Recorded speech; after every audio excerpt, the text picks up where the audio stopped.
প্রিয় বন্ধুরা সবাইকে আসসালামু আলাইকুম। আজকে রয়েছি লাল দিঘিতে। এটা হচ্ছে সেই লাল দিঘির ঐতিহ্যবাহী পুকুর, লাল মাটির লাল দিঘি। এই লাল দিঘিকে কেন্দ্র করে এই এলাকার নাম হয়েছে এবং এই লাল দিঘিকে কেন্দ্র করে এখানে একটি বাজার রয়েছে।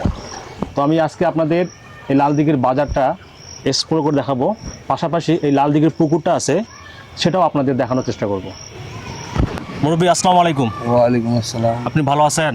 জি আলহামদুলিল্লাহ। আচ্ছা, এই লাল দিঘির ব্যাপারে একটা ইতিহাস রয়েছে, ঐতিহ্য রয়েছে। আপনার তো বয়স দেখি অনেক, আপনার আপনার কি জানা আছে? আপনি একটু আমাকে আমাদের অডিয়েন্সের উদ্দেশ্যে কিছু বলেন তো।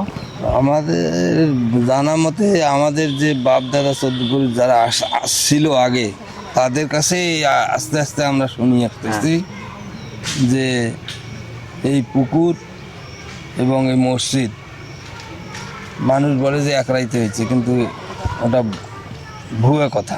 জি জি। এক রাইতে কোনোদিনও হয় নাই। এটা সব আল্লাহ তালারে এখানে ঝাঁক জঙ্গল ছিল, তার মধ্যেই মসজিদটা আছে। প্রথমে মসজিদ হয়েছে, প্রথমে মসজিদ হয়েছে। আর পুকুরটা কি এমনি এমনি হয়ে গেছে নাকি মানুষ খনন এমনি করছে? না, মানুষই খনন করছে। অনেকে বলে যে রাতারাতি এক রাতে হয়ে গেছে, এটা মানে মানে গুজব আর কি, মানে না, মিথ্যা এটা কথা। মিথ্যে কথা এটা। আচ্ছা আচ্ছা আচ্ছা।